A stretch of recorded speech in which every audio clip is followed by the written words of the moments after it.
72મું બેઠું. એટલે શ્યામલ સોમેલની ભાષામાં જન્મદિન શુભ હો, સુખદાયી હો, ચિરાયુ હો, ઈશ્વર સેતુમાં નિયમિત લખતા. એટલે તમને જન્મદિવસની ખૂબ ખૂબ શુભેચ્છાઓ. ભલે ગઈકાલે હતો, ઉજવીએ છીએ આપણે આજ. અને એમાં એવું હતું કે એમને આ કાર્યક્રમ અમસ્તો કરવો હતો, પણ પછી અમને એમ થયું કે ગમતા હોય ને ગુંજે ન ભરીએ ને ગમતા ન કરીએ ગુલાલ. એટલે જે લોકો આપણી સાથે ભાવથી જોડાયેલા છે એ લોકોને પણ નિમંત્રણ આપીએ. અને એમાંથી આખા કાર્યક્રમનું સ્વરૂપ આવ્યું. ભાઈ જય, શ્યામલ, સોમિલ, આરતીબેન, સુભાષભાઈ, નેહલબેન, આ બધા છે એ રાજુભાઈનો એક્સટેન્ડેડ પરિવાર જ છે. એટલે આમ જુઓ તો આજે સૌ પરિવારજનો ભેગા થયા છીએ અને આ કાળબળમાં આટલા પરિવારજનો મળવા એ ઈશ્વરના બહુ મોટા આશીષ છે. જય વિશે આમ રાજુ ભટ્ટ વિશે હું એક અઠવાડિયું તો બોલી શકું એમ જ છું. મારા મોબાઈલમાં પહેલું નામ એનું છે. જય વિશે એટલું બોલી શકાય એવું છે, પણ આજે જય છે એ સૂત્રધાર છે. અને એ આપણને જ્યારે વાત કરશે ત્યારે આપણને ખ્યાલ આવશે કે જ્યારે આપણું માથું ઈશ્વરના ચરણોને અડે છે ને ત્યારે આપણી પ્રાર્થના આકાશમાં પહોંચે છે. શ્યામલ, સોમિલ અને આરતીબેન એ ત્રણે જ્યારે આ ઈશ્વર શાહના ગીતો ગાશે ત્યારે આપણને થશે કે ઈશ્વર સાથે ગોઠડી માંડી બેઠા આજ, શ્વાસ સુરોની સુરાવલી અને પાસળીઓ પખવાજ. અને આના પછી જે સમાપન કરશે એ અમારા બધાના હૃદયમાં, નેહલબેનના હૃદયમાં સ્થાન ધરાવે છે એટલું જ ધરાવે છે.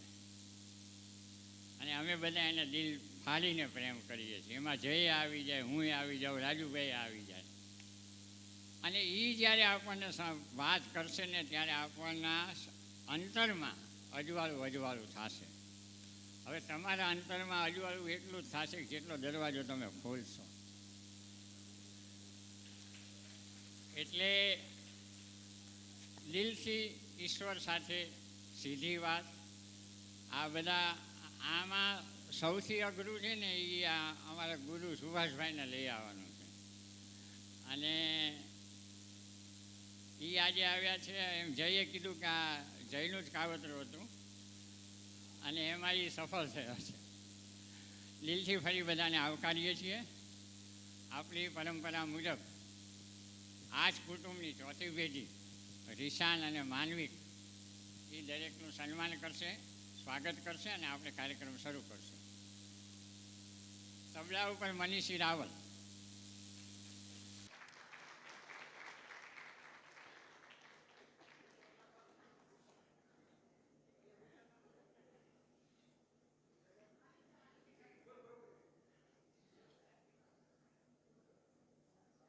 ઓક્ટોબેડ ઉપર મનીષ કંસારા.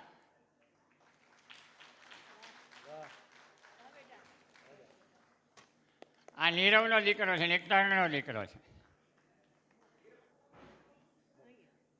ગીટાર ઉપર અર્ચન કવિશ્વર. રિશાન અહીં.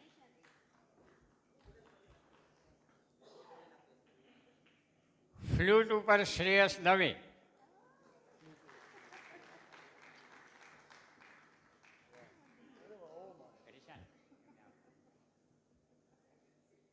કીબોર્ડ ઉપર તુષાર તપોધન.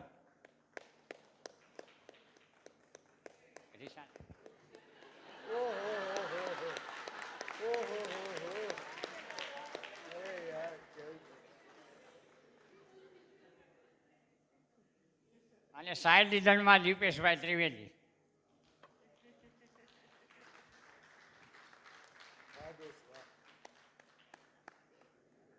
શ્યામલ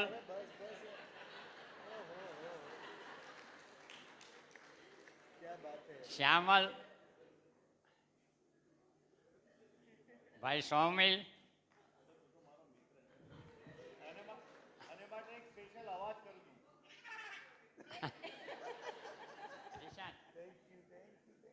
આરતીબેન,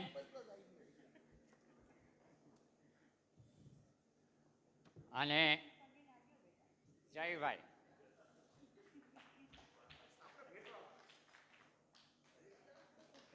આ જે રીતે પગે લાગે છે ને એટલે ઈશ્વર આપણે આની વાત સાંભળશે.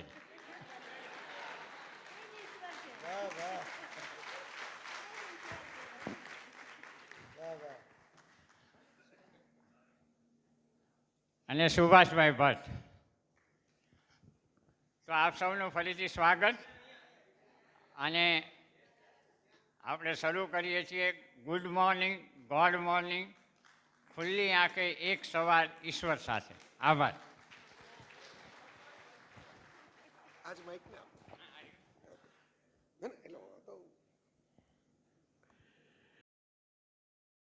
નમસ્કાર. મિત્રો સાથે હોવું ને એ જ પોતે ગુડ મોર્નિંગ અને ગોડ મોર્નિંગ છે. અમિતાભ બચ્ચને એક વખત એમના બ્લોગમાં ઘણા વર્ષો પહેલા લખેલું, કોઈકે એમને સવાલ પૂછેલો નીચે કોમેન્ટમાં કે what is happiness to you, સુખ એટલે શું? એટલે બચ્ચન સાહેબ, એટલે હરિવંશરાયના દીકરા છે એટલે કંઈક તો ભાષાની એક વરદાન મળ્યું જ હોય. બચ્ચને એમ લખેલું કે પોતાના પ્રિયજનો સાથે વિતાવેલો સમય એ સુખ છે. Time spend with your loved one is happiness. તો હવે ઇન્ટરેક્ટિવ જમાનો આવી ગયો. પહેલાં તો તમે એક ટપાલ લખતા એ સામો માણસ વાંચી લે, બસ વાત પૂરી થઈ ગઈ. પણ હવે તો તમે કોકને ટપાલ લખો એ જાહેરમાં મૂકો નીચે કોમેન્ટ ન થાય. એટલે એની નીચે પણ કોઈ કંઈ કોમેન્ટ કરી કે તમે તો ફિલ્મોના શૂટિંગ માટે બહાર જ હો છો.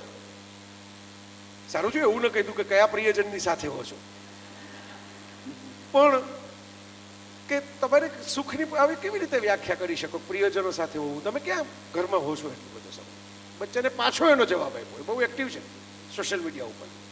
એટલે પાછો જવાબ આપ્યો કે જ્યારે પ્રિયજનો સાથે ન હોય ને ત્યારે એવા સમયની પ્રતીક્ષા કરવી એ પણ એક સુખ છે કે ક્યારે પાછા ભેગા થશું, ક્યારે મળશું. આવા સમયની ઘણા વખતથી એક સુરેન્દ્રનગરમાં પ્રતીક્ષા હતી કે રાજુભાઈ, નિખિલેશભાઈ કેટલા વર્ષો પહેલા આજ હોલની અંદર નીરવે યાદ કરાવ્યું મને મારી સગાઈ વખતે. બરાબર, હવે તો જો છોકરાઓ તેડવા જેવા અમે બધા થઈ ગયા. ત્યારે એક કાર્યક્રમ કરેલો, ત્યારે મેડિકલ હોલની અંદર બધા ભેગા થયેલા. આ એવા સરસ મજાના જીવતા માણસો છે. હું એમના માટે કહીશ, આમાં તો આવું જ છું, પણ પહેલાં આમ આવી જાઉં. રાજુભાઈ અને નિખિલેશભાઈનો મને પરિચય થયો ને ત્યારથી હું એમના માટે એક શબ્દ વિચારું છું જે આજે જાહેરમાં કહી દઉં. હું તો ખાનગીમાં વિચારતો હતો, આપ બધા સ્વજનોની વચ્ચે કહી દઉં સુરેન્દ્રનગરમાં. They are culture cultivators. આ બહુ અઘરું કામ છે. આ પણ એ જ છે, આ બાજુ બેઠા એટલે મેં કીધું કે આ બાજુ હમણાં આવું છું.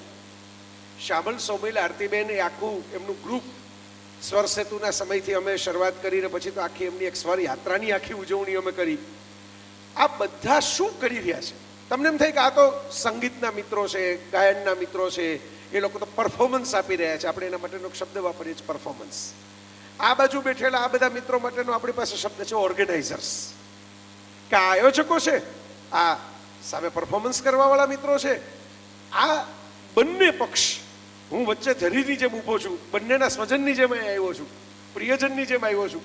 એક મારી આખી ટિકિટ કેન્સલ કરીને આવ્યો છું યુએસ જવાની, કારણ કે મારે નીકળી જવાનું હતું. એ લોકોની ડેટ આખી મેં ચેન્જ કરાવી એના માટે, કારણ કે એમને 4th જુલાઈનો વીકેન્ડ પેલો ઇન્ડિપેન્ડન્સ ડે એટલે મોટો વીકેન્ડ ગણાય, એટલે એમને વધારે પ્રોગ્રામ ગોઠવવા હતા. મેં કીધું 2 પ્રોગ્રામ ઓછા કરો, પણ આમાં હું હાજર નહીં રહું તો મને જરાક અંદરથી ખટકો થશે. તમારા પ્રોગ્રામ કરવાની મને મજા નહીં આવે. એટલા માટે કે કલ્ચર, સંસ્કૃતિ જેની આપણે સૌથી વધારે વાતો કરીએ છીએ, વોટ્સઅપમાં મેસેજ ફેરવીએ છીએ, બીજાને ઉપદેશ આપીએ છીએ, એની ખેતી કરવાની જરૂર છે. એ ઉગાડ્યા વિના કેવી રીતે સચવાશે? અને ખેતી કોણ કરશે? એને કોણ સાચવશે? એને તડકો કોણ આપશે? એને પાણી કોણ પાશે? એની રક્ષણ કોણ કરશે? એની વાડ કોણ બનાવશે? આમ જે આખું આ સર્કલ પૂરું થાય છે ને, મેં કીધું એમ આ કલ્ચર કલ્ટિવેટરથી આ કલ્ચર કલ્ટિવેટરનું એની આ સવાર છે. આ બધા એવા લોકો છે કે પોતપોતાની રીતે ક્યાંક સરસ્વતીથી, ક્યાંક લક્ષ્મીથી, પણ કલ્ચર, સંસ્કૃતિ, જીવન જીવવાની કળા, જીવનની સ્વસ્થતા, આ બધું કેમ સચવાય અને કેમ જળવાય એના માટે પ્રયત્નશીલ છે, એના માટે સમર્પિત છે. અને ભાવનગરથી સુભાષભાઈ, નેહલબેન, બધા મિત્રો આવ્યા છે. ઘણું ભાવનગર દેખાય છે મને આમ પહેલી હરોળમાં, અડધું તો હું બેઠેલો કહેવાઉં. જન્મસ્થળ તો ભાવનગર, પાસપોર્ટમાં તો એ જ વાંચે લોકો. રાજકોટ ક્યાં વાંચવાના છે? દુનિયા આખીમ જાઓ ત્યાં. તો એ ભાવનગરનું જે મૂળ બંધારણ હતું, જે નાનાભાઈનું, માનભાઈનું, એ બધાના સમયનું ભાવનગર, ગીજુભાઈનું, એ પણ આ જ હતું, કલ્ચર કલ્ટિવેશન. આપણે કેમ સંસ્કૃતિની વાતો ન કરીએ પણ સંસ્કૃતિને કેમ ચખાડીએ, સંસ્કૃતિને કેમ પીરસીએ. તો આ વાત મારે ખાલી આ રાજુભાઈના જન્મદિન નિમિત્તે મારે ખાસ કહેવી હતી. આમ જોઈને એવું લાગતું નથી કે ઉંમર વધતી હોય, એવી ને એવી એમણે અટકાવીને પોઝનું બટન દબાવી દીધું છે ઉંમર ઉપર. તો એટલે જન્મદિન નિમિત્તે રામગોપાલ વર્માએ એક વખત સુભાષભાઈ એવું કહેલું કે બર્થડેની પાર્ટી થોડી ઉજવવાની હોય, એનો માતમ ઉજવવાનો હોય કે પૃથ્વી ઉપર 1 વર્ષ ઓછું થયું, આપણે જવાની તારીખ નજીક આવી ગઈ. પણ વર્માજી આમ જ ફિલ્મો બનાવતા બંધ થઈ ગયા, માતમ ઉજવતા ઉજવતા આવા પ્રકારનો. કારણ કે પછી છેલ્લે ધીરે ફિલ્મો એની એટલી ગ્લુમી થઈ ગઈ કોઈ જોવા જ ના આવે, એટલું અંધારાવાળી ફિલ્મો બનાવવા માંડ્યા છેલ્લે. આપણે એટલા માટે આ જીવન ઉજવવાનું છે મિત્રો. જવાની તારીખ, આવવાની તારીખ આપણા લલાટે લખેલી જ નથી. પણ મ્યુઝિક, સંગીતના સથવારે બેઠો છું, સૂરના સથવારે બેઠો છું, એટલે તમને કહું, ઈશ્વરે તમને પ્લેનું બટન નથી આપ્યું, ઈશ્વરે તમને સ્ટોપનું બટન નથી આપ્યું. ભલભલા ડોક્ટરોને નથી ખબર, ભલભલા ગુરુઓને, મહાત્માઓને નથી ખબર. ક્યારે આવ્યા એની અરજી એમણે લખીને આવ્યા નથી, અને ક્યારે જવાનું છે એમને ખબર નથી. પણ વચ્ચે સંગીત કેવું વાગે નહીં આપણા હાથમાં છે. પ્લે એન્ડ સ્ટોપ આપણા હાથમાં નથી. Music between the 2 buttons, it's in our hand. આપણે શું એવું કરીએ કે સામા માણસને મધુર લાગે, આપણે શું એવું કરીએ કે સામા માણસને ઉત્તમ લાગે, એ આપણા હાથમાં છે. આટલી મૈત્રીપૂર્ણ ભૂમિકા પછી માત્ર આ કાર્યક્રમનો વિષય પ્રવેશ. આ 2 ખુરાફાતી ખોપરીઓ જે બેઠી છે ને, શ્યામલ સોમિલ નામની, એમની પાસે આઈડિયાનો ભંડાર છે. ને શ્યામલભાઈના વાળ એટલે જ ઓછા થઈ ગયા હશે, એ તો પાછા કોસ્મેટિક સર્જન છે, પણ કરાવતા નથી, ઉગાડતા નથી, બીજાને ઉગાડી દેતા હશે આમ તો. બરાબર, એ એટલું બધું દિમાગ કસી કસીને નવા નવા નવા નવા વિચારો લઈ આવે. એમ થોડા વર્ષો પહેલા એમણે આ એક ફળદ્રુપ વિચાર પેદા કર્યો કે ભાઈ બધા સંગીતની અંદર, ખાસ કરીને એમાં ઈશ્વર કે અધ્યાત્મનું નામ આવે એવા સંગીતના કાર્યક્રમો રાતના જ થાય. ઇવન ઇન્ટરનેશનલ મ્યુઝિકલ કોન્સર્ટ પણ ઇવનિંગ ટાઈમે જ થાય. માઇકલ જેક્સન હોય કે કોલ્ડપ્લે હોય, બધા ટેલર સ્વિફ્ટ હોય, રાતના જ પરફોર્મ કરે. આપણે સવારમાં કેમ નહીં? કારણ કે ભારત તો એ દેશ છે જેની પાસે સવારના આખે આખા રાગો છે. પ્રહરમાં કેમ ઉઠવું એના માટેના ગાયકો અને સંગીતકારો છે કે 4 વાગે શું કરવું, 3 વાગે શું કરવું. જે નરસિંહ મહેતા, જેને આપણે શરૂઆતમાં જ યાદ કરવાના છીએ, એ તો સાધુ પુરુષને સૂઈ ન રહેવું, પાછલી ખટકડી. તો આ દેશની અંદર સવારમાં ઈશ્વરને કેમ યાદ નહીં કરવાનું? ખાલી મંદિરોમાં ઘંટારવ થાય જ યાદી. આપણે સવારમાં ઈશ્વરનું સંગીત કેમ ન કરીએ? અને એક ટ્રેન્ડ સેટર પ્રોગ્રામ, હું એમ કહી શકું, આખા ભારતમાં કદાચ એવો કાર્યક્રમ કંઈ નહીં થતો હોય કે જે સવારમાં ઈશ્વરને યાદ કરવાના ગીતોથી શરૂ થાય. એની વચ્ચે થોડી આવી ચિંતનની વાતો. કારણ કે આપણે ત્યાં ઈશ્વરને સૂર દ્વારા અને શબ્દ દ્વારા, બંને દ્વારા યાદ કરાયો છે. અને સૂર અને શબ્દનું મિલન પણ થયેલું છે એની અંદર. અને મારે તો એક જ વાત કહેવાની, તમે જ્યારે આ શરૂઆત, આનું ઓપનિંગ તમે સાંભળતા હો, તમે વિચાર કરો, ઈશ્વરે, આપણે એમ કહીએ કે ઈશ્વર છે કે નહીં. અહીં બેઠેલા ઘણા કોઈક યંગસ્ટર્સને એવું થતું હશે કે આ બધી વાતો કરે છે, આ બધા તો પોતપોતાની રીતે સંસારીઓ છે, આ કોઈ મહાત્માઓ તો છે નહીં, એનો અધિકાર શું ઈશ્વર ઉપર વાત કરવાનો? કેટલાકને એમ થતું હશે કે હવે ભગવાન છે કે નહીં કોને ખબર. આપણે છાપો વાંચીએ, ટીવી જોઈએ, સમાચારોની હેડલાઇન જોઈએ તો એમ જ લાગે કે ભગવાન તો સૂઈ ગયો છે આ દુનિયાને પોતાના ભરોસે મૂકી. એટલી બધી અકસ્માતો, એટલી બધી દુર્ઘટનાઓ, એટલા બધા યુદ્ધો. નાના બાળકોના, તમે હોસ્પિટલની અંદર જાઓ, તમને વોર્ડ જોઈને એમ થાય કે આને કયા કર્મ બાંધ્યા હશે કે એને અહીં સુવાનું હોય, એને આમ જતા રહેવાનું હોય. આ બધા સવાલો આપણને થાય છે ને, એટલે થાય છે કે આપણે ભગવાનને આપણા સુરેન્દ્રનગરના લોકલ પોલીસ ઇન્સ્પેક્ટર જેવો ગણી લીધો છે. આપણે એમ માનીએ છીએ કે એને ફરિયાદ કરો તો એ તપાસ કરશે, એ જવાબ આપશે. એને મીઠાઈનું એક બોક્સ આપશો તો આપણે બેસવા માટે સારી ખુરશી ગોતીને આપશે. એની સાથે થોડીક માથાકૂટ કરશો તો દંડો મારીને જેલમાં પૂરી દેશે. ઈશ્વર એક ચૈતન્ય છે, એક ઇન્સ્પેક્ટર નથી. અને ચૈતન્યની સાહેદીઓ હું તમને કહું, ખાલી પછી વચ્ચે વચ્ચે કહેતો રહીશ, પણ ઓપનિંગમાં તમને એક સાહેદી કહું એટલે તમને અહીં અનુસંધાન કેળવવામાં રસ પડે.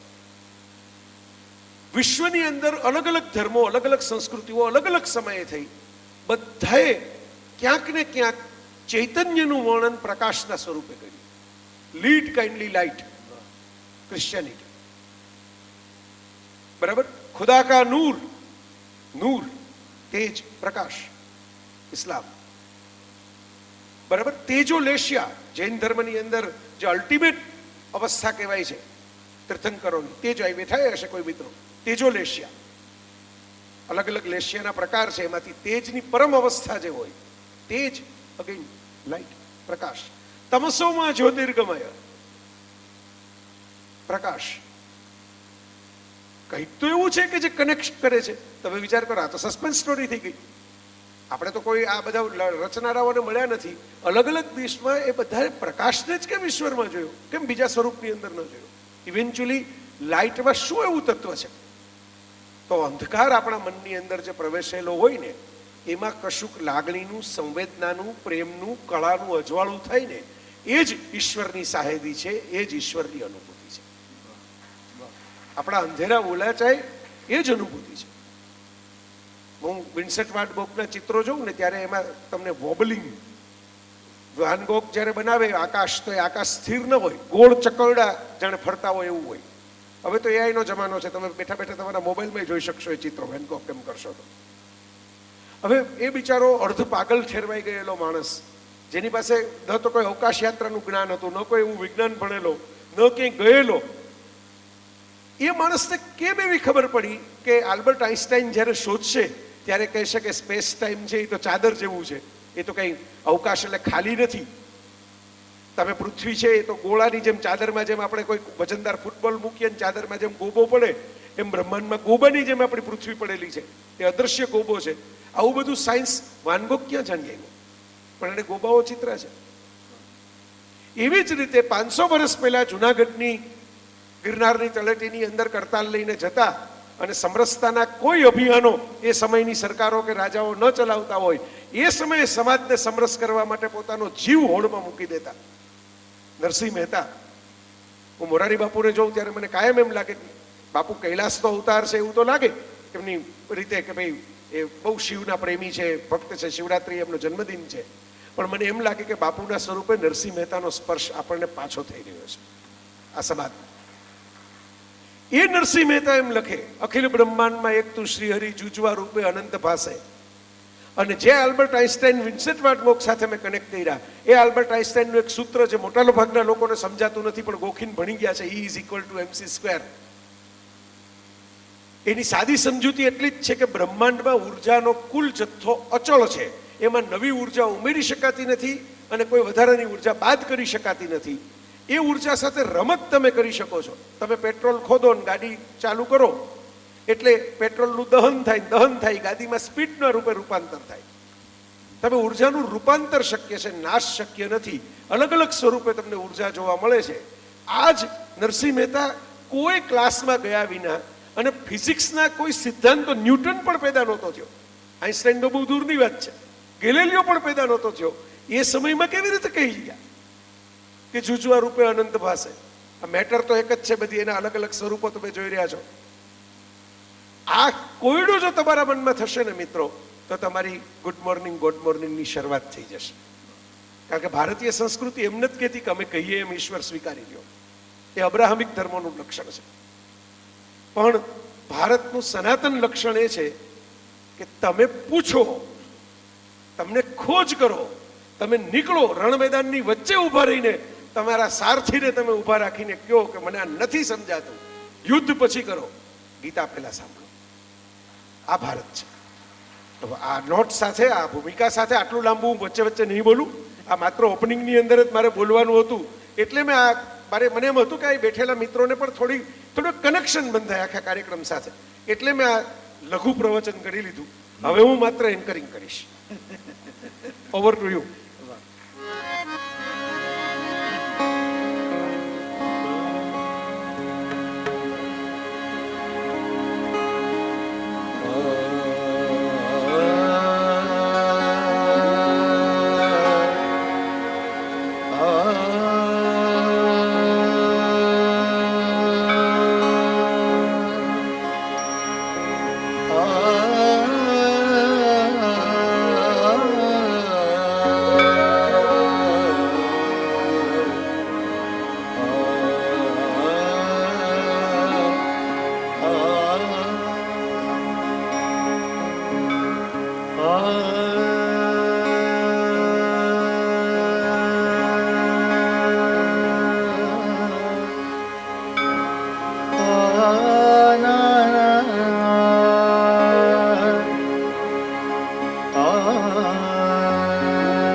એક તું શ્રી હરિ અખિલ બ્રહ્માંડમાં એક તું શ્રી હરિ જૂજવે રૂપે અનંત ભાસે દેવ મા દેવ તું તેજ મા તત્વ તું દેવ મા દેવ તું તેજ મા તત્વ તું શૂન્યમાં શબ્દ થઈ વેદ વાસે અખિલ બ્રહ્માંડમાં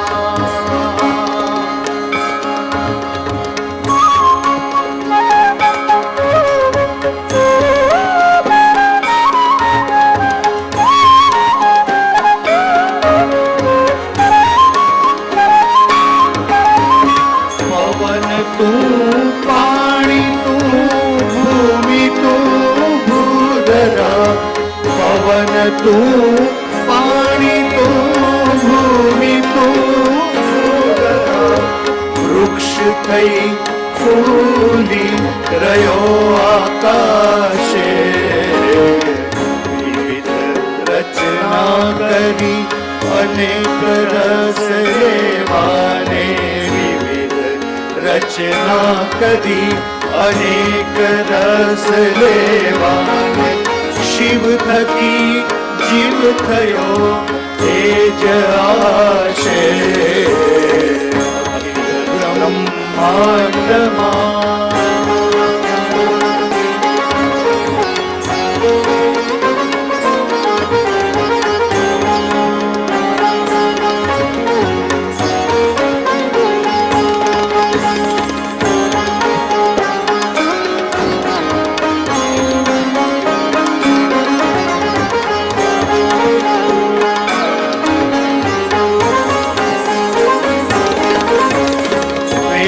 તો એમ વધે શ્રુતિ સ્મૃતિ શાખ દે વેદ તો એમ વધે શ્રુતિ સ્મૃતિ શાખ દે કનક કુંડળ વિશે વેદ ના હોય ઘડિયા પછી નામ રૂપ જૂજવા ઘડિયા પછી નામ રૂપ જૂજવા અંતે તો હેમનું હેમ હોય બ્રહ્માંડમાં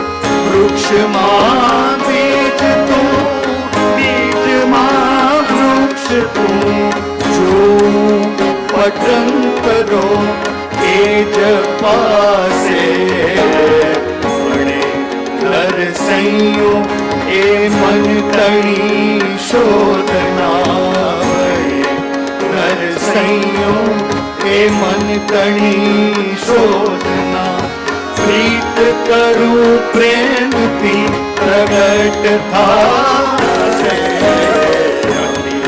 બ્રહ્માંડમાં એક તું શ્રી હરિ જૂજવે રૂપે અનંત ભાસે બ્રહ્માંડમાં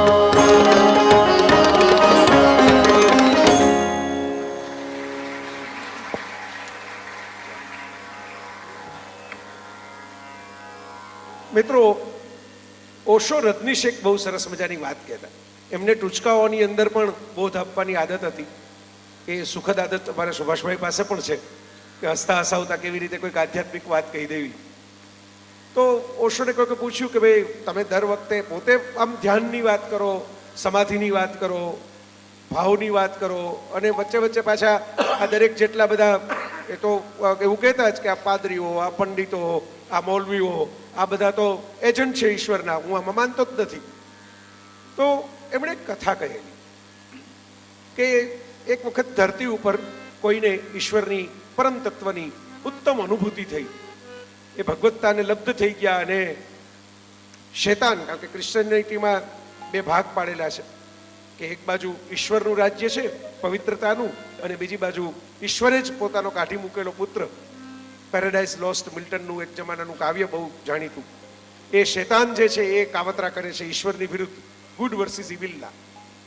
તો શેતાન પાસે જઈને એના સાગરીતે કહ્યું કે પૃથ્વી ઉપર તો ભગવાન વધુ એક વ્યક્તિને મળી ગયા, વધુ એક સાધુ ચિત્તને ઈશ્વરની અનુભૂતિ થઈ, આમને આમ તો આપણું સામ્રાજ્ય હાથવી જશે. એટલે પેલા શેતાને કહ્યું કે ચિંતા કરો માં, એમને ભલે ઈશ્વરની અનુભૂતિ થઈ, એમની આસપાસ આપણા જ માણસો છે, એ દુકાનો લગાવશે, એ વેપાર કરશે, એ ટિકિટો રાખશે, એ એટલું બધું કરશે, એ ફંડ ફાળાઓ ઉઘરાવશે કે એમની ભગવત્તાની અનુભૂતિ આપણો વેપાર વધારશે. એમની સાધુતા ભલે વધતી, આપણો વેપાર વધતો જશે. આ વાસ્તવિકતાને કારણે આજે લોકોના મનમાં ઘણા સવાલો છે. લોકોને ઈશ્વર માટે સવાલ થાય છે, પણ એ ખરેખર જે બધા સવાલો અને ફરિયાદો છે ને ઈશ્વર માટેના છે જ નહીં, એમના એજન્ટો માટેના છે. ઈશ્વરે તો પોતાના કોઈના એજન્ટ રાખ્યા નથી, એમણે તો વચેટિયા રાખ્યા નથી. ભગવાનની આપણે ત્યાંની જે ભારતીય સંસ્કૃતિની મૂળભૂત વિભાવના છે ઈશ્વરીય તત્વની, કેટલી સુંદર રીતે પ્રગટ થાય. તમે કોઈ અહીં નાના નાના બાળકો આપણે જોયું, હવે હું તો જોતો હતો ને બધાના ચરણ સ્પર્શ કરવાની જે આદત પાડી છે તમે ઘરમાં રાજુભાઈ, બરોબર, તો મને તો શેર યાદ આવી ગયો, કઈ બર્ક રાહ ભૂલ ગયે, કઈ બર્ક રાહ ભૂલ ગયે. વીજળી, બર્ક એટલે વીજળી, વીજળી જેવા તેજસ્વી માણસો નીકળ્યા, રસ્તો ભૂલી ગયા. કઈ તેજ હુએ લાપતા, તેજ માણસો નીકળ્યા, લાપતા થઈ ગયા, ખોવાઈ ગયા. તેરી આસ્થા पे जो झुक गए उन्हें आके तूने उठा लिया. વાહ વાહ, ક્યા વાત. જે ઝૂકી ગયા તારી સામે, નમી ગયા, તું જે કરે એ ખરું, જે ગમે જગત ગુરુદેવ જગદીશને તે તણો ખરખરો ફોક ગણવો. એમ કરીને જેણે પુત્રનું મરણ પણ જે નરસિંહ મહેતાએ સ્વીકારી લીધું, એમ નથી કીધું કે તમે મામેરું કર્યું હતું, તમે ત્યાં માળા પહેરાવી હતી, તમારો દીકરો જીવતો કરી દો, એ પણ તમે તમારી મરજીથી કર્યું હતું. હું કઈ માગવા નહોતો આવ્યો તમારી પાસે કે મામેરું કરી દો, અને આ જો તમારી મરજી હોય તો આ મરજી પણ મને તમારો રાસ જેટલો સ્વીકાર્ય છે, એટલું જ મને તમારા તરફથી આવેલું મરણ પણ સ્વીકાર્ય છે. આ જે ઝૂકી ગયા, ઉને આકે તુને ઉઠા લિયા, ત્યાં તમારે ઈશ્વર ગોતવાને જ જવો પડતો, ઈશ્વર તમને ગોતતો ગોતતો નીકળે છે. આ સનાતનનો મૂળ સંદેશ છે. આપણે આવી વ્યક્તિઓની પૂજા કરી છે, આપણે આવા ભક્તોની પૂજા કરી છે, આપણે આવા સંતોની પૂજા કરી છે કે જે ઝૂકી ગયા, જે નમી ગયા, જે ખોવાઈ ગયા ઈશ્વર માટે, અને ઈશ્વરે એમને પોકારીને પોતાની પાસે બોલાવ્યા. પોતાની પાસે સાવ ઉપર બોલાવ્યા એમ નહીં, એમને મળવા માટે ઈશ્વર આવ્યા. આપણે તો તુકારામની કથા છે, આપણે સાક્ષી ગોપાલની કથા છે, આપણે જગન્નાથપુરીના પેલા પંડિતજીની કથા છે, કેટલી બધી કથાઓ છે જ્યાં ભગવાન તમારી વચ્ચે આવે, તમારી માટે આવે, તમારે માટે દોડે. આટલી કથાઓ છે. આખા વિશ્વમાં ગણેશોત્સવ અને જગન્નાથ બે જ એવા ઉત્સવ છે, તમે વિચાર કરો, કે જેમાં ભગવાન લોકોની વચ્ચે જાય છે. લોકો ભગવાનના દર્શન કરવા નથી આવતા, ભગવાન લોકોને મળવા માટે નીકળે છે. આ ભારત છે. અને એના કેટલાક બેક ટુ બેક, હવે તો જમાનો છે ને એફએમના યુગની અંદર, આ મોબાઈલના, ઇન્સ્ટાના, ડિજિટલ મ્યુઝિકના યુગની અંદર પ્લેલિસ્ટ બનાવવાનું અને back to back non stop શરૂ થવાનું. એટલે આ બે કીધું ને, આ બધા ત્રણેય, આ અમારી ત્રિમૂર્તિ જે બેઠી છે, એ ત્રિમૂર્તિ એટલી ખુરાફાતી ખોપરી છે કે લેટેસ્ટ શું ચાલે છે બધી ખબર હોય છે. એટલે એમણે આમાં પણ એવું કર્યું છે, બેક ટુ બેક. એટલે હવે હું વચ્ચેથી ખસીશ નહીં, બેક ટુ બેક ઉપરા ઉપરી રજૂ કરશે. મને તો એમ થાય કે દરેક ગીતની વચ્ચે જયભાઈ કંઈકનું કંઈક બોલ્યા કરે, પણ એ પણ એટલા બધા સજ્જ છે અને એટલા બધા અનુભવી છે. કાર્યક્રમ કોમ્પેક્ટ કરવાનો હોય, ગીતો બધા સમાવાના હોય, એમનું જે ચિંતનાત્મક, એમની જે માર્મિક વાતો છે એ પણ સાંભળવાની હોય, અને પાછું હોલની સમય મર્યાદા, આ બધું કરવાનું હોય. એટલે અમે આવો એક રસ્તો રાખ્યો છે કે થોડા ગીતો અમે સાથે ગાઈશું, વચ્ચે વચ્ચે જયભાઈ બોલશે. પણ મેં એમને કહ્યું છે કે તમને જ્યાં મોજ આવે ને એવું લાગે કે કંઈક અહીંયા કહેવું છે તો બે ધડક કહેજો. એટલે જયભાઈ તમે છો એટલે આ કાર્યક્રમનું એક અલગ રંગ મળે છે અમને. Thank you so much.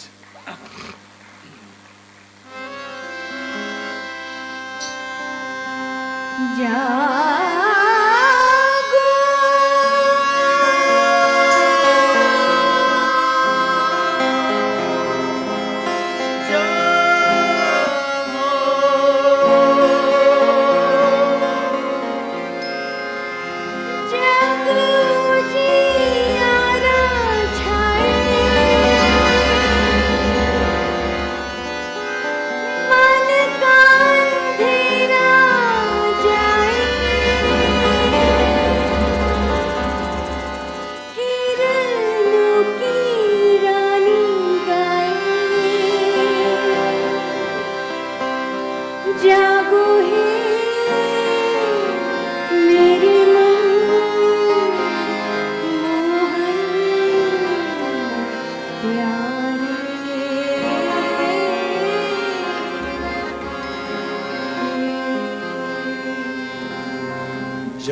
जागी रे जग गलियां जागी, नगर नगर सब गलियां जागी. जागी रे जागी रे जागी रे जागी रे जागी रे जग जग. जागी रे जागी रे जागी गलियां जागी, नगर नगर सब गलियां जागी. जागी रे जागी रे जागी रे जागी रे जागी रे जग जग.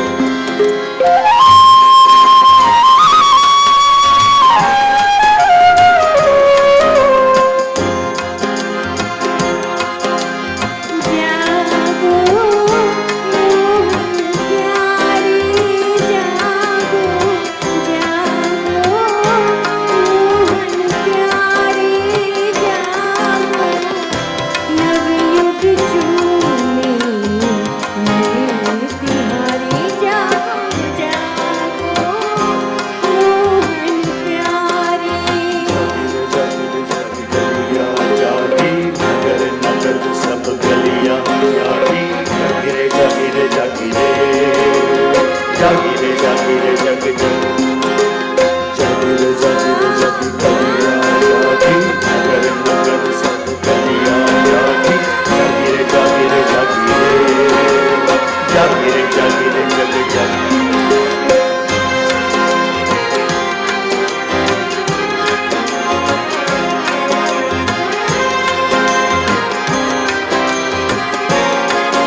જાગી જાગી રે જાગી રે જાગી રે જાગી રે જાગી રે જગ જગ જાગી રે ગલિયા જાગી નગર નગર સબ ગલિયા જાગી જાગી રે જાગી રે જાગી રે જાગી રે જાગી રે જગ જગ.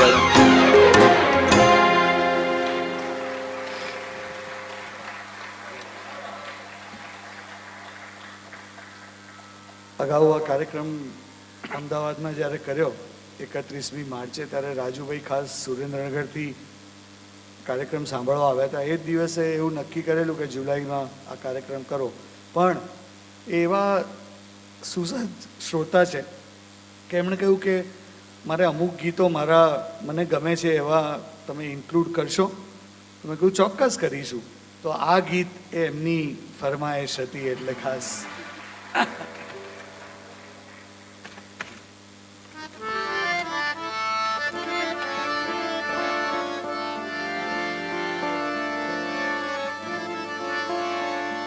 અવિનાશ વ્યાસની શબ્દ રચના અને સ્વર રચના.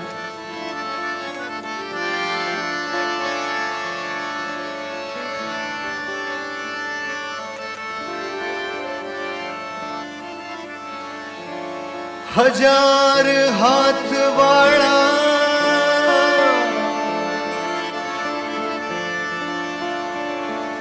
હજાર હાથ વાળા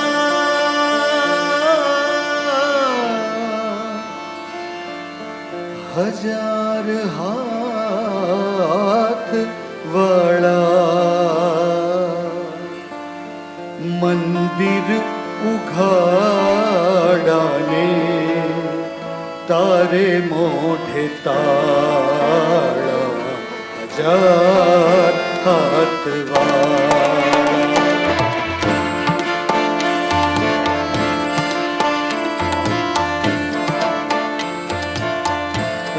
હજાર હાથ વાળા મંદિર ઉઘાડાને તારે મોઢે તાળા હજાર હાથ વાળા. કોઈના ભંડાર ભરેલા કોઈના ભંડાર ભરેલા કોઈના ઠામ ઠાલા મંદિર ઉઘાડાને તારે મોઢે તાળા હજાર હાથ વાળા.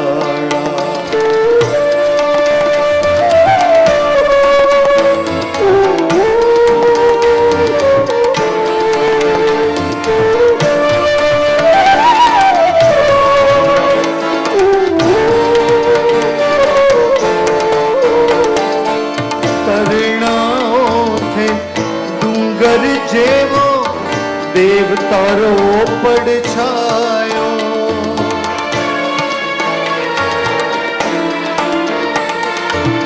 કરણાઓથે ડુંગર જેવો દેવ તારો પડછાયો. આ દાનવમય થાતી દુનિયામાં ક્યાંય ના એ વર્તાયો. ઠેર ઠેર વેર ઝેરને ઠેર ઠેર વેર ઝેરને ખાતા કામ કાળા મંદિર ઉઘાડાને તારે મોઢે તાળા હજાર હાથ વાળા.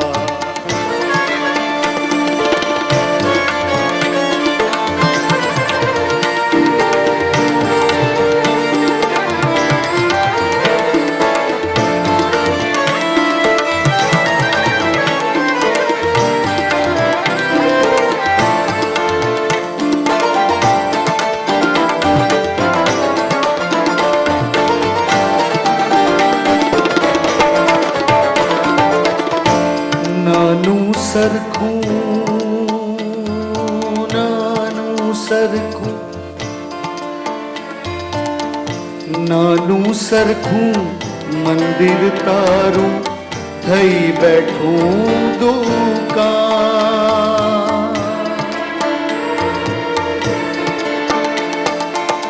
નાનું સરખું મંદિર તારું થઈ બેઠું દુકાન.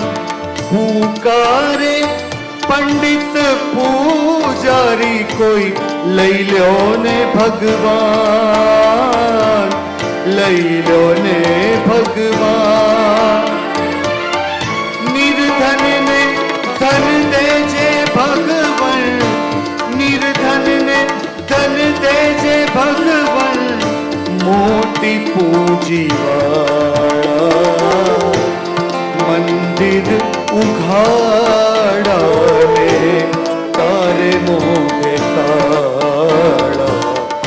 હજાર હાથવાળા, હજાર હાથવાળા મંદિર ઉઘાડાને તારે મોઢે તાળા. હજાર હાથવાળા.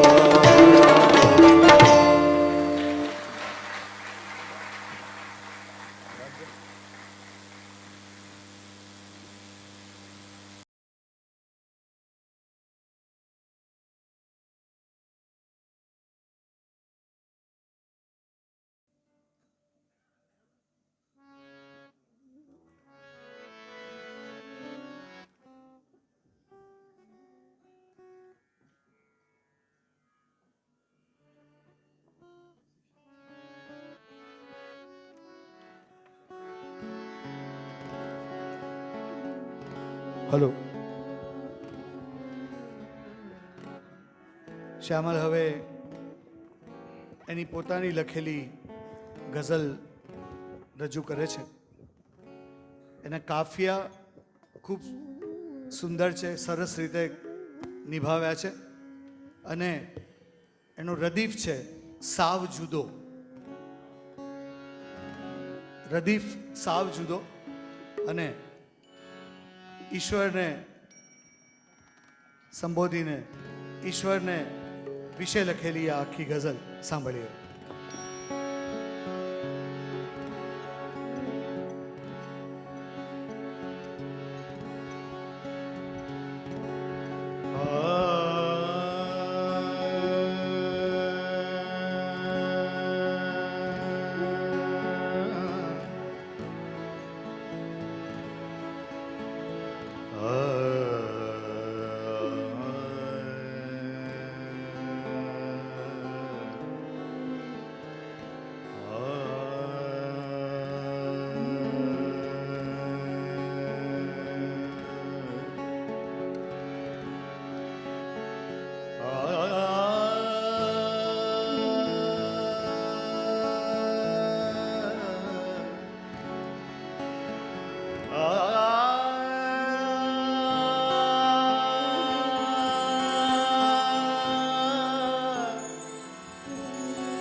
संचालक सा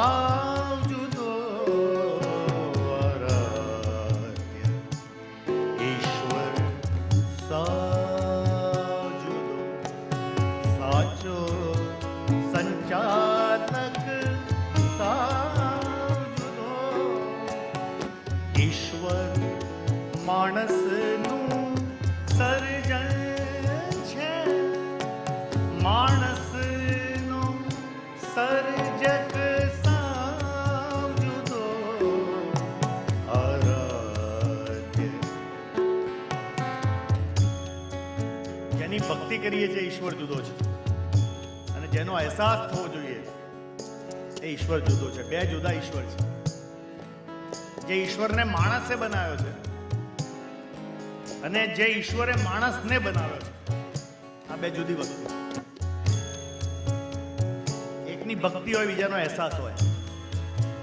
તમે એક્સપ્રેસ હાઈવે પર જતા હો તો જોખમી, એમ લાગે આ જોખમી છે, સ્પીડમાં ગાડીઓ જતી હોય, કોઈ અથડાશે, તમે ભગવાનને પ્રાર્થના કરીને જાઓ કે ભગવાન રક્ષા કરજે, કંઈ થાય નહીં.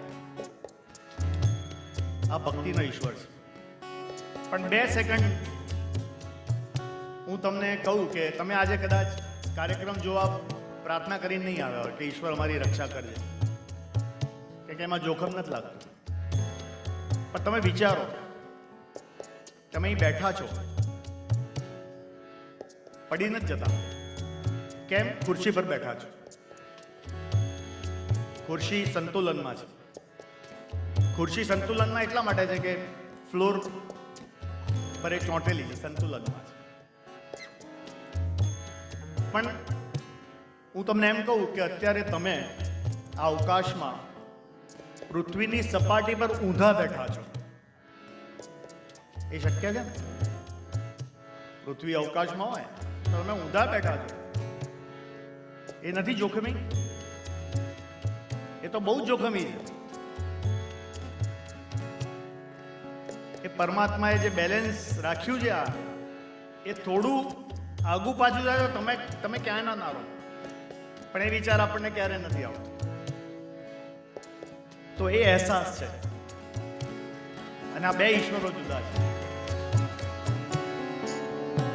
આરાધ્ય ઈશ્વર સાવ જુદો, સાચો સંચાલક સાવ જુદો. ઈશ્વર માણસનો સર્જન છે, માણસનો સર્જક સાવ જુદો. આરાધ્ય ઈશ્વર સાવ જુદો.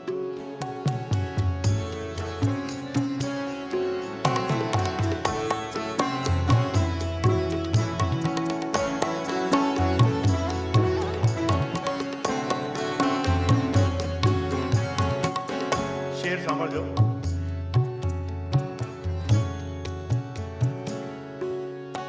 આ સૃષ્ટિને જે સર્જે છે, તું એ સર્જકને શોધ નહીં. આ સૃષ્ટિને જે સર્જે છે, તું એ સર્જકને શોધ નહીં. તું કેવી રીતે જોઈ શકે, તું કેવી રીતે જોઈ શકે. નર્તનથી નર્તક સાવ જુદો. આરાધ્ય ઈશ્વર. પહેલાના વખતમાં એમ માનતા કે ઈશ્વર મોટો સર્જક છે, આપણને માટીમાંથી આપણને ઘડ્યા માણસોને, અને માટીમાં મળી જવાના છે. એ વખતે કુંભાર બહુ કામનો કલાકાર હતો. વાસણો અને બધું ઘરમાં કુંભાર બનાવે. એટલે બધા એમ માન્યું કે આ કુંભારની માફક આ ઈશ્વરે આપણને ઘડ્યા. તો બધા માટલાને બધું દેખાય છે, માણસો દેખાય છે, તો કુંભાર ક્યાં છે? સર્જનો દેખાય છે, સર્જક ક્યાંક તો હોય ને. કુંભાર ગયો ક્યાં? ખોય ક્યાં ગયો?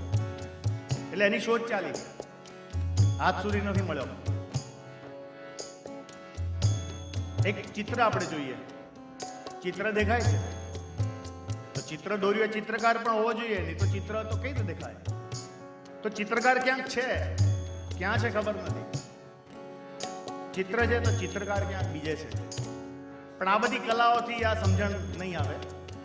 એને માટે નૃત્ય કલાને આપણે દ્રષ્ટાંતમાં લેવી પડે. તમે જ્યારે સ્ટેજ પર નૃત્ય થતું જુઓ છો, કોઈ પછી નૃત્ય ક્યાં છે? તો કે આ રહ્યું સામે થાય છે નૃત્ય છે. તો કે તો પછી નૃત્યકાર ક્યાં છે? કે એ નૃત્યકાર છે. તમે નૃત્ય અને નૃત્યકારને જુદા ના પાડી શકો. એક એ સમજણ છે. આ સૃષ્ટિને જે સર્જે છે, તું એ સર્જકને શોધ નહીં. તું કેવી રીતે જોઈ શકે નર્તનથી નર્તક સાજદો આરાધ્ય ઈશ્વર સાજદો.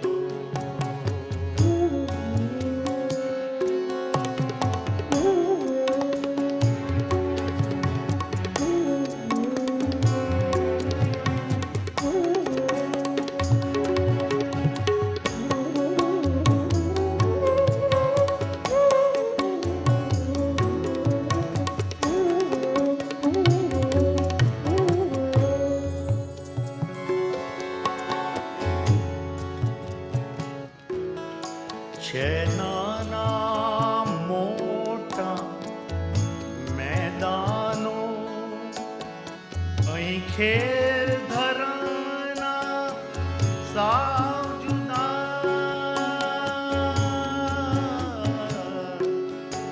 છે નાના મોટા મેદાનો, અહીં ખેલ ધરમના સાવ જુદા. ઈશ્વરને જીતી લેવાને છે સૌમાં સ્પર્ધક સાવ જુદો. ઈશ્વરને જીતી લેવાને છે સૌમાં સ્પર્ધક સાવ જુદો. આરાધ્ય ઈશ્વર સાવ જુદો. આગળનો શેર. આકાશ મળે છે ધરતીને, એ તો છે દ્રષ્ટિ મર્યાદા.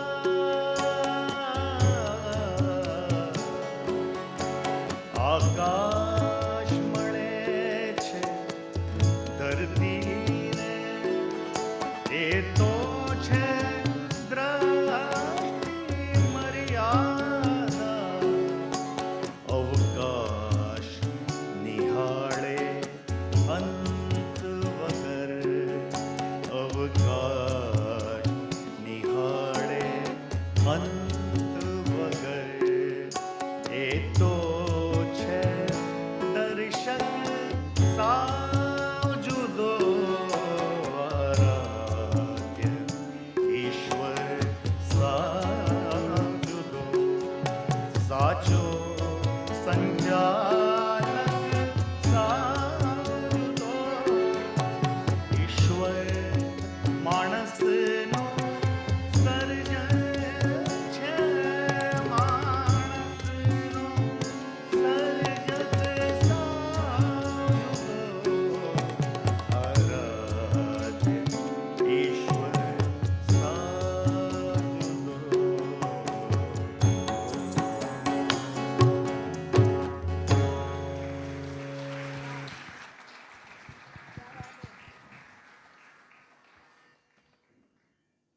આ એવી એક ભાવ સમાધિનો માહોલ છે કે હું બોલું ને એમાંય કંઈક જખમ થતો હોય ને એવું મને પોતાને લાગે કે આ ખૂંચે એક સરસ મજાનો એક આખું વાતાવરણ રચાઈ ગયું હોય, એની અંદર આપણે આમ સરસ મજાનો સત્યનારાયણના પ્રસાદનો શીરો ખાતા હોય અને અચાનક એક કડક બદામ આવી જાય ને આપણને એમ થાય કે આના કરતાં કિસમિસ આવી ગયું હોત તો કેવું સારું હતું, એવું લાગે. પણ આ જવાબદારીનો ભાગ છે ને પ્રેમનો એક ભાગ છે. આમનો પણ એવો પ્રેમાગ્રહ છે કે આ કાર્યક્રમ કરીએ ત્યારે તમારે આવવાનું, અને રાજુભાઈ માટે તો સ્વાભાવિક છે, મેં તમને કહી જ દીધું. પણ તમને એક સરસ મજાની વાત એ કરું કે શ્યામલભાઈ આ ગીત એટલી સરસ રીતે સમજાવતા જગજીતસિંહની અદામાં, જગજીતસિંહ ગઝલોને વચ્ચે વચ્ચે શેર ખોલીને વાત કરે આપણી સાથે. એ કરતાં તેનું કારણ એ છે કે કમ્પોઝ તો એ લોકોએ કર્યું જ છે, પણ એ લખ્યું પણ શ્યામલ મુનશીએ છે. આ અવિનાશભાઈનો વારસો સંભાળનાર લોકો છે કે એવું જરૂરી નથી કે ગીતકાર આપણને લખીને આપે ત્યારે જ સ્વરાંકન થાય. આપણને કોઈક ભાવ આવે તો આપણે જ લખી નાખવાનું ને આપણે જ સ્વરબદ્ધ કરી નાખવાનું. તો અમે તો એક સાથે કાર્યક્રમ કરેલો. મેં હસતા હસતા એકવાર મૂળ અમે જમવા ગયા હતા અમદાવાદમાં. એમાં જમતા જમતા માલપુઆ ખાતા મને બરાબર યાદ છે, માલપુઆ ખાતા મેં કીધું કે આપણી પાસે કેવી કેવી વાનગીઓ છે જેના ઉપર કોઈ કવિતા જ નથી કરતું. તો આમણે તો આખો પ્રોગ્રામ કરી નાખ્યો, બધા ગીતો લખી નાખ્યા. મેં કીધું કે આપણે ગીતો ગોતીએ. એક લાડુની કોઈ કવિતા લખી હોય, આપણી પહેલાં મોદક તો હતો, આપણે આવ્યા પહેલાં મોદક હતા, તો કોઈક લાડુ વિશે કંઈક લખીને ગયું હશે, કંઈક બરફી વિશે લખીને ગયું હશે, પણ કોઈ કાંઈ લખીને નહોતું ગયું એટલે શ્યામલભાઈ જ બધા ગીતો લખી નાખ્યા અને મેં આખો કાર્યક્રમ કર્યો. તો આની મજા છે. આ પણ હું એમ માનું છું, જે નર્તક અને નર્તનની વાત થતી હતી ને, આ પણ એક ઈશ્વરીય તત્વ છે. હું એક લેખક તરીકે તમને કહું, હું તો ફિક્શનનો લેખક નથી, નોન ફિક્શનનો લેખક છું, આર્ટિકલ્સ લખું છું. ક્યારેક કોઈ જૂના આર્ટિકલ સંપાદન કરવાનું હોય, પુસ્તક બનાવવાનું હોય ને મારા હાથમાં આવે ને, મને એમ થાય કે આ મેં ક્યારે લખી નાખ્યું, આ વિચાર મને ક્યારે આવ્યો. બરાબર, માહિતીની વાત નથી કરતો, કોઈ થોટ આપ્યો હોય, કોઈ એંગલ, દ્રષ્ટિકોણ, પર્સ્પેક્ટિવ આપ્યો હોય એની વાત કરું છું. 10 વર્ષ પછી આપણને ભૂલાઈ ગયું હોય કે આ મેં લખેલું હતું. એ શું કામ ભૂલાઈ જાય છે? કારણ કે ખરેખર આપણું નથી, એ આપણું નથી, આપણા માધ્યમથી આવે છે એટલે ભૂલાઈ જાય છે. કારણ કે તમને તો માધ્યમ બનાવવામાં આવે, તમે ન હો ત્યારે પણ બીજા માધ્યમો હતા, અને તમે જ્યારે સાવ જતા રહેશો ત્યારે પણ બીજા માધ્યમો આવશે. કારણ કે વિચાર, સર્જન, કળા, કોઈ પણ તત્વને વાહનની જરૂર પડે છે. અને એ જે ગેપ છે, જે અદૃશ્યતા, જે આપણને એમ લાગે કે ક્યાં છે, દેખાતા કેમ નથી. આખી હોલની અંદર ઇલેક્ટ્રિસિટી છે. મારું માઇક્રોફોન નહીતર બંધ થઈ જાય ને એસી એ બંધ થઈ જાય ઇલેક્ટ્રિસિટી વિના. લાઇટ છે. હવે તમે આ વિચાર કરો કે છે એમાં તો તમે ના નહીં પાડી શકો, એને સ્વિચ ઓન સ્વિચ ઓફ કરી શકો છો, એની સ્વિચ પણ છે. પણ હું તમને એમ કહું કે જો છે તો મને આપો ને, મારે ઘરે લઈ જાવી તમારી લાઇટને. મારા ઘરમાં નથી, અમારે વરસાદ પડ્યો ને જતી રહી. બરાબર, તમે એમ કહો કે એમ થોડી ઘરે આવે, એમ હું તમને થોડી આપી શકું. તમારી લાઈનમાં આવતી હશે તો આવશે. વિચારજો આ શાંતિથી ઘરે જઈને. છે તમને ખબર છે, ઉર્જા જ છે, પ્રકાશ જ છે, અંધારું નથી એ તમને ખબર છે, અજવાળું છે એ તમને ખબર છે, એનામાં તાકાત છે એ તમને ખબર છે, એ તમને મારી નાખે, ભસ્મીભૂત કરી નાખે એને જો અડવા જાવ તો, એ પણ તમને ખબર છે. અને છતાંય આપણે ઉપયોગ કરી શકીએ. આ ભસ્મીભૂત કરી નાખે એવું બોલતા બોલતા મારા હાથમાં જ છે, એ પણ મને ખબર છે. જો તમે ઇલેક્ટ્રિસિટીને સમજી જાઓ ને તો ઈશ્વર સમજાઈ જાય, એટલી સિમ્પલ વાત છે. પણ મારે એમાંથી કમાવું નથી ને એટલે હું તમને સમજાવી દઉં છું, આટલું જ ફરક છે. આ કઈ એટલું અઘરું છે જ નહીં જેટલું બનાવી દેવામાં આવ્યું છે. પણ દાખલા જેટલા અઘરા હોય ને એટલે ટ્યુશનના સાહેબોને કોચિંગના ક્લાસ વધારે ચાલે. આ વાસ્તવિકતા છે. આ અમારું ગુડ મોર્નિંગ એ રીતે આમ તમે જુઓ તો મૂળ ભારતીય જે દર્શન છે કે આ તો તમે જાતે જ શોધી શકો એમ છે. ક્યાં તમારે ભટકવાની જરૂર છે, ક્યાં કોઈને પૂછવાની જરૂર છે.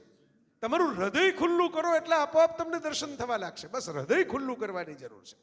તમારો સ્વભાવ નિર્મળ રાખો, તમારા કર્મો સાત્વિક રાખો. આવી નાની 4-5 કોઈ પણ સામાન્ય માણસ આસાનીથી કરી શકે એટલી તૈયારી રાખો, બાકીનું બધું આપોઆપ થઈ જશે. તમારે કંઈ કરવાનું છે જ નહીં વધારાનું. પણ હકીકત છે, ડિક્શનરી હોય તો કોઈ કંઈક શબ્દો ભેગા કરવા પડે, છાપવું એ પડે. એમને તો ડિક્શનરી નથી બનતી. એમ આટલું બધું જે સર્જન થયું આ સંસારમાં, આ વરસાદ, આ ચોમાસું, આ પવનો, આ તાજો અનુભવ છે એટલે હું આ વાતાવરણની વાત કરું છું. હજી 1 મહિના પહેલા જો જાજુભાઈનો જન્મદિવસ આવી ગયો હોત તો આપણે કેરીની વાતો કરત. બરાબર, જે સિઝનમાં જાવ એની વાતો છે મારી પાસે. બરાબર, આપણે જે રંગીનિયત બરાબર, શિયાળામાં શાકભાજીની વાતો કરે, ટમેટાના સૂપની વાતો કરે. આ બધું કોઈકે તો કર્યું હશે ને, કોઈકે તો ડિઝાઇન કર્યું હશે ને. આપણા શરીરની સિસ્ટમ તમે જુઓ કે આંખ 2 જ હોય, નસકોરા 2 જ હોય, ફેફસા 2 જ હોય, કિડની 2 જ હોય, હૃદય 1 જ હોય. આ સિસ્ટમ કેવી રીતે આપણે ખોલ્યા પછી તો આપણે મોડેલ ખોલી નાખો ને પ્લાસ્ટિકનું લઈ આવીને, પાછું ફિટ નથી થતું. તો આટલા વર્ષોથી એ ડોક્ટરો બેઠા છે, પૂછો કેવી રીતે થતું હશે નિખિલભાઈ? બરાબર, આ કંઈક અકળ અદ્રશ્ય રહસ્યમય તત્વ તો છે. આલ્બર્ટ આઇન્સ્ટાઈન, જેને આપણે શરૂઆતમાં જ યાદ કર્યા, અને બ્રેઇન ઓફ ધ મિલેનિયમ કહેવાતા, અને સાયન્સની બાબતમાં Einstein is a ultimate authority. એનું મોઢું એ સાયન્સનો સિમ્બોલ છે. તમે કંઈક આઇન્સ્ટાઈનનો ખાલી ફોટો મૂકી દો એટલે તમને ખબર પડે કે સાયન્સની વાત થવાની છે. આ જીપીએસ જેના જોડે અમે ગણતરી કરીને એમ કહીએ ને કે હમણાં પહોંચી જાઉં છું, ચાલો આટલા વાગે, એ આઇન્સ્ટાઈનના સાયન્સ ઉપર આધારિત છે. એમને જ્યારે પૂછવામાં આવ્યું કે ઈશ્વર વિશે તમે શું માનો છો, અને એમનો જવાબ એવો હતો કે there is an invisible pied piper in the cosmos. વાહ વાહ વાહ. અદ્રશ્ય વાંસળી વાળો, આપણી પેલી જૂની વાર્તા હતી, વાહ વાહ. વાંસળી વાળો. પેલા ઉંદર વગાડતો પછી છોકરાઓ ભગાડીને લઈ ગયો, ગામ લોકો નારાજ થયા. એમાં એની વાંસળીમાં કંઈક એવો જાદુ હતો કે લોકો એની પાછળ જતા રહે. આઇન્સ્ટાઈને એમ કીધું કે ખબર નથી છે કે નહીં, એવું ડેફિનેટિવ જવાબ ન આપ્યો, પોએટિક જવાબ આપ્યો. ઇનવિઝિબલ પાઇડ પાઇપર, બાળ વાર્તામાંથી લઈ આવ્યા એનાલોજી. એક અદ્રશ્ય વાંસળી વાળો છે જે તમને દેખાતો નથી, પણ એની વાંસળીના જોરે આ બધું પાછળ ખેંચાયા કરે છે, ચાલ્યા કરે છે. એટલે હવે આનાથી વધારે તો બીજી હું કઈ કોને સાક્ષીમાં લઈ આવું? આપણે કોર્ટ કેસ કરતા હોય તો આલ્બર્ટ આઇન્સ્ટાઈનથી વધારે મોટો કોણ વિટનેસ મારી પાસે હોય આ બાબતમાં ઓથોરિટીથી વાત કરવાનો? તો આવી કેટલીક આ રચનાઓ તમે સંગીતને તો માણો જ છો, પણ એના શબ્દો ઉપર પણ ધ્યાન આપતા જજો. આ લોકોએ એવી કુશળતાથી બધી પરોવી છે. એક રચનાઓના શબ્દો અલગ અલગ લોકોના છે, પણ કોઈ ગુજરાતી છે, કોઈ ઉર્દુ છે, કોઈ ફિલ્મોમાં આવેલી છે, પણ દરેકમાં કશુંક પામવાનું છે. તમે જાગો મોહન પ્યારે પણ તમે જો સિચ્યુએશન યાદ કરો, જાગતે રહો ફિલ્મની, એક માણસને તરસ છે, એટલે તરસ માટે કોઈ જાગતું નથી, અને જે એને ઓળખતું જ નથી એવી કોઈ વ્યક્તિ, એને આખો શોટે એવી રીતે લેવામાં આવ્યો છે કે નરગિસ તમને કોઈ દેવતાની પ્રતિમા જેવી લાગે કે જે એને પાણી પીવડાવે છે. કોઈ સંવાદ નથી, કોઈ લાંબા કોઈ ડાયલોગ કે કોઈ સમજૂતીની પણ ભૂમિકા નથી. મને તો એવું ઘણીવાર લાગે કે સમજાવવાને કારણે છે ને સ્વાદ બગડી જતો હોય છે. આપણે આમ ભૂખ લાગી હોય ને ગરમા ગરમ કંઈક તળાઈને આવતું હોય, આપણે એમ થાય કે વરસાદ પડ્યો છે ને આ ભજીયું તો અત્યારે ખાઈ જ લેવું છે. એમાં કોઈક સમજાવવા બેસે કે ઉભા રહ્યો તમને સમજાવું કે કેમ ચણાનું પડ છે એ ભજીયા ઉપર ટકીને રહે છે ગરમ તેલમાં. તો તમને એમ થાય કે પેલા ખાઈ લેવા દો પછી સમજાવજો, હું ખાઈ લઉં પછી. તો આ સમજૂતી વગર સ્વરમાં આ ઈશ્વરમાં ખોવાઈ જવાની વાત છે, કે જેમાં સમજાવવાનું નથી. પેલામાં જાગો મોહન પ્યારે એ જાગૃતિ થઈ ગઈ. કોઈકે તમને હેત કર્યું, કોઈકે તમને પ્રેમ કર્યો, કોઈકે તમારી તરસ પૂછાવી, ત્યાં જ ઈશ્વરનું પ્રગટ્ય થઈ ગયું, ત્યાં ભગવાન દેખાઈ ગયા.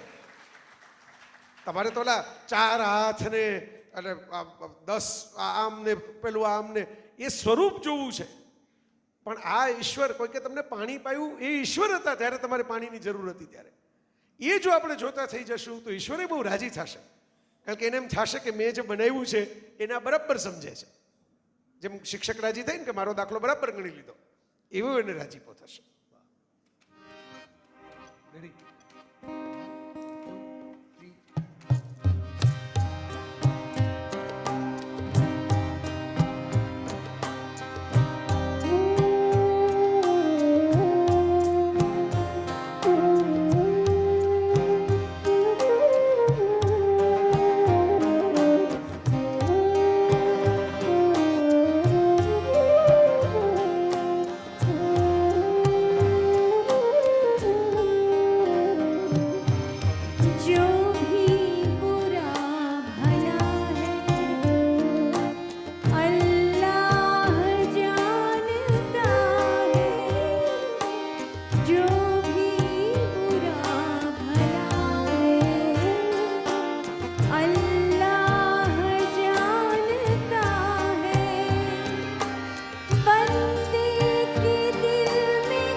अर्श क्या है अल्लाह जानता है, पर्दों में क्या छिपा है अल्लाह जानता है,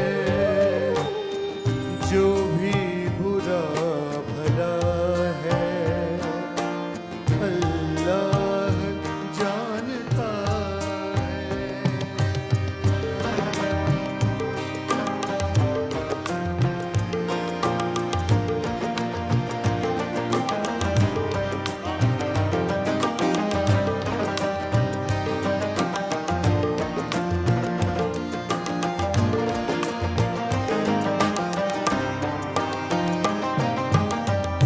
जाकर जहाँ से कोई वापस नहीं है आता, जाकर जहाँ से कोई वापस नहीं है आता, वो कौन सी जगह है अल्लाह जानता है, वो कौन सी जगह है अल्लाह जानता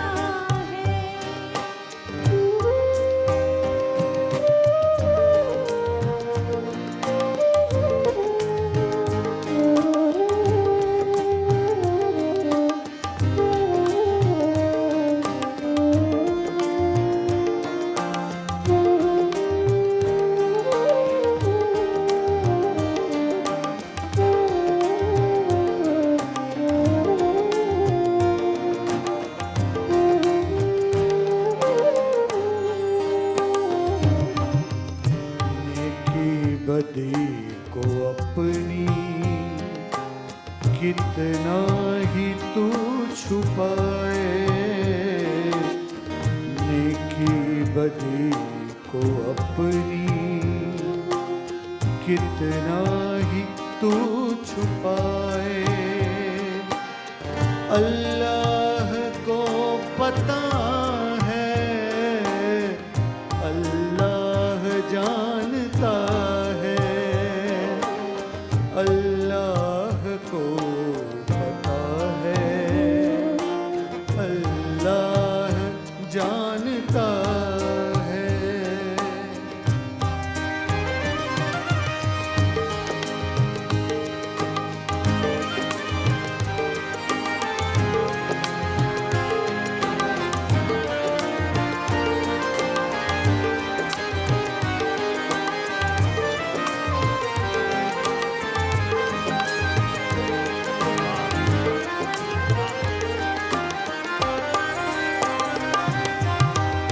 ખૂબ સુંદર શેર સાંભળજો।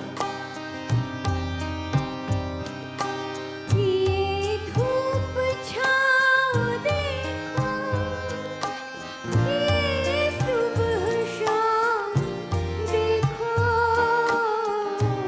ये धूप छाँव देखो, ये सुबह शाम देखो, सब क्यों ये हो रहा है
नाम को तो सब जानते हैं, लेकिन किस्मत के नाम को तो सब जानते हैं, लेकिन किस्मत में क्या लिखा है अल्लाह जानता है। जो भी बुरा भला है अल्लाह जानता है।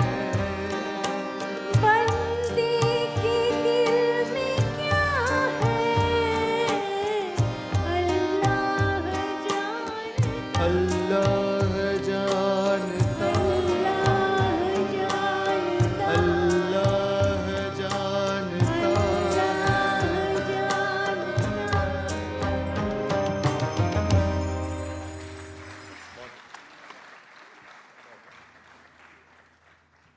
હવે પછીની જે રચના છે એ એના કવિ છે અભિલાષ. આ જે ગઝલ હતી એ અખ્તર સાહેબની લખેલી હતી અને જગજીતજીનું સ્વરાંકન. હવે પછીની જે રચના છે એના કવિ છે અભિલાષ અને એક ફિલ્મમાં આ રચના આપણે સાંભળી છે. ખૂબ સુંદર શબ્દો છે, ખૂબ સુંદર પ્રાર્થના છે. સાંભળીએ.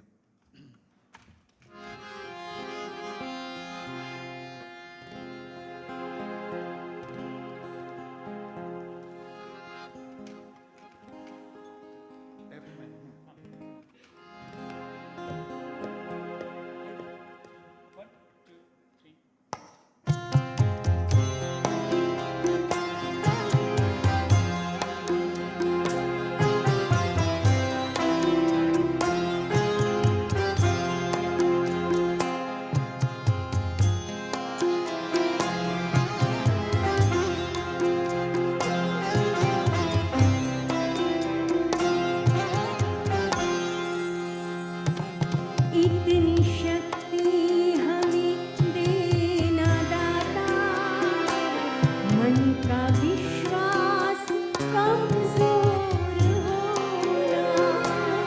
इतनी शक्ति हमें देना दाता, मन का विश्वास कमजोर होना। हम चले एक रास्ते पे, हमसे भूल कर भी कोई भूल होना। इतनी शक्ति हमें देना दाता, मन का विश्वास कमजोर होना। हम चले नेक रास्ते पे, हमसे भूल कर भी कोई भूल होना। इतनी शक्ति हमें देना दाता, मन का विश्वास कमजोर होना।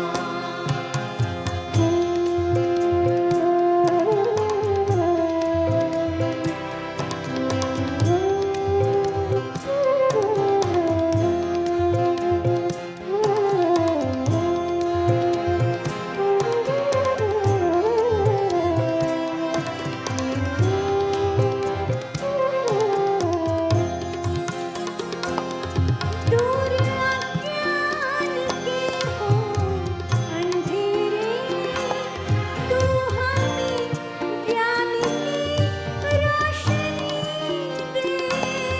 हर बुराई से बचते रहे हम, जितनी दे भली जिंदगी दे। बैर होना किसी का किसी से, भावना मन में बदले की होना।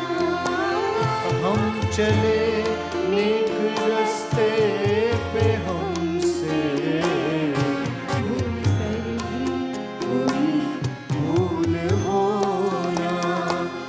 इतनी शक्ति हमें देना दाता, मन का विश्वास कमजोर होना।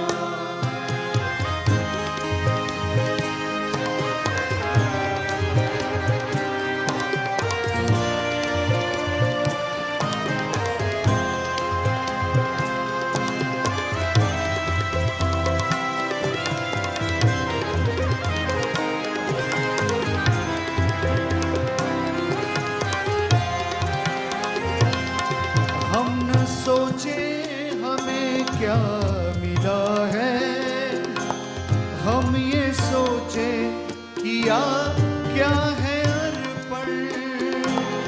फूल खुशियाँ के बाटे सभी को, सबका जीवन बन जाए मधुबन। अपनी करुणा का जल तू बहा के, कर दे पावन हर एक मन का कोना। हम चले नेक रास्ते पे, हमसे भूल कर भी कोई भूल हो। इतनी शक्ति हमें देना दाता, मन का विश्वास कमजोर